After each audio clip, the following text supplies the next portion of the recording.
Russia has announced that it will cut its oil output. A similar announcement has been made by Saudi Arabia. This is likely going to affect the oil prices.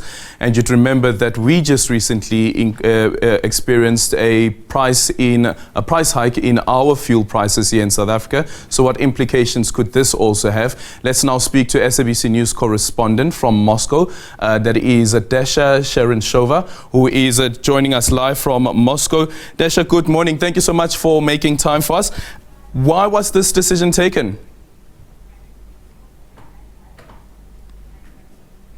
Well, indeed, we've heard the Russian Deputy Prime Minister Alexander Novak speaking and addressing the leaders with regards to these oil output and the oil exports from the Russian Federation. We understand that Moscow is aiming to, what it says, reinforce the efforts by the OPEC plus countries to maintain stability and balance the oil markets. That's why Moscow says it will be voluntarily decreasing its output by 300,000 barrels per day. These supplies to the international markets will be in place. These supplies cut will be in place until the end of 2023. But in November, Russia is expected to once again analyze the situation and make further decisions. Now, the understanding is, of course, that the OPEC countries are trying to balance the market. But for Russia, it is of particular importance because Russia is very dependent on its oil output. But at the same time, what Moscow has been saying is that it needs some additional sources of revenue to the Russian budget. So certainly this is a very important issue, but this is once again coming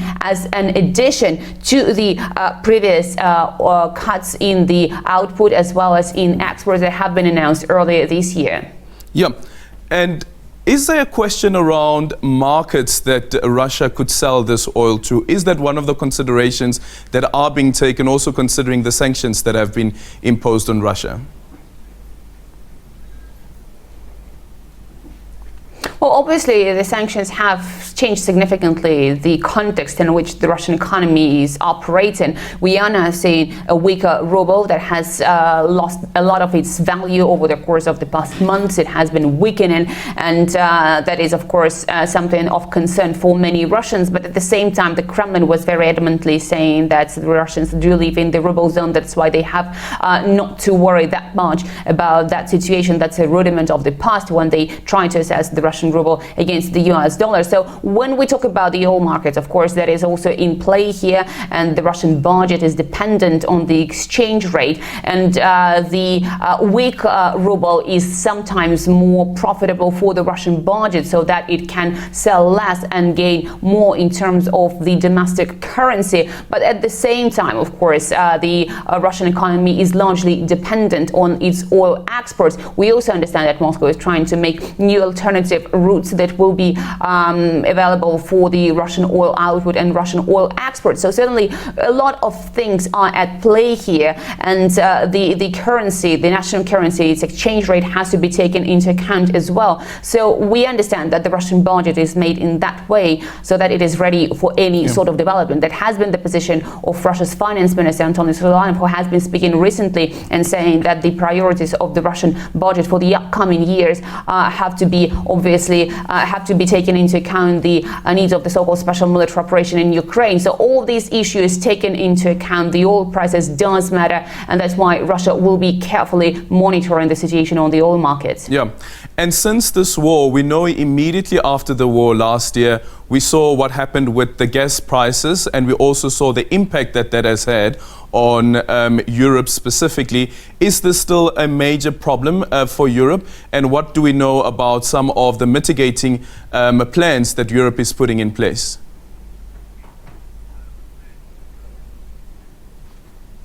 Well, from the Russian perspective, European countries are doing everything to worsen their own situation, and that's why they have imposed sanctions. Moscow believes strongly that these sanctions that have been imposed against the Russian Federation, that have cut the export of Russian energy supplies to the European markets, they will have the so-called boomerang effect, and they will hit the countries that have imposed those sanctions against Russia in an attempt to hit Russia. So the Moscow's position here is very very clear. These European countries have to first of all think about their own residents. The supplies of energy coming to the European countries from alternative sources, not from Russia, are more expensive.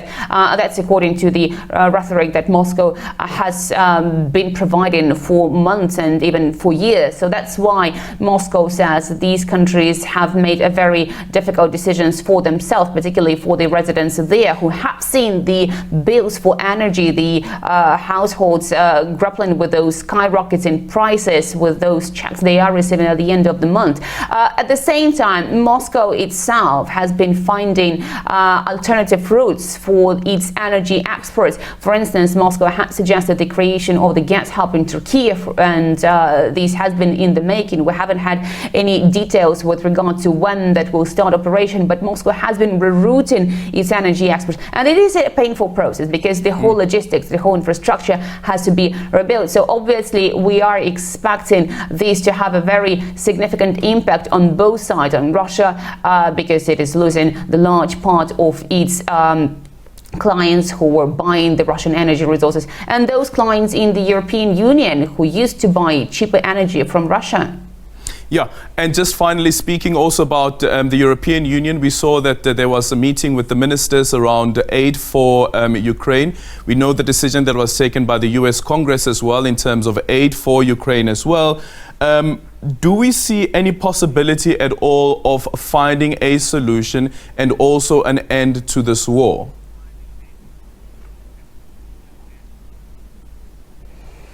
Well, as things stand now, the understanding in Moscow is that the European countries and the United States, the so-called West, they're not interested in finding the negotiated solution to the conflict in Ukraine. And Moscow has been saying that the continuous flow of Western weapons to Ukraine is only encouraging Kyiv to continue to fight on the battlefield instead of making room for the negotiated solution that has been vetoed by the Ukrainian law that has been taken recently, which prohibits any negotiations with Moscow. In the meantime, Moscow says it is open for the negotiations, but now Moscow says that the Ukrainian side has to take into account the reality on the ground, meaning, of course, that Russia has most recently celebrated the first year anniversary of incorporating 4 new territories into the Russian Federation. So from the point of view of Moscow, there are a lot of concessions have to be made by the Ukrainian side at the moment should they get back to the negotiating table. But Kyiv is still hopeful, apparently, of achieving some sort of success in its counteroffensive, which Moscow says has been failing. So obviously, at the moment, we're not looking in the direction of a negotiated solution. Moscow says it is achieving the goals of its so-called special military operation in Ukraine. It is doing everything possible to do that, but only on the battlefield.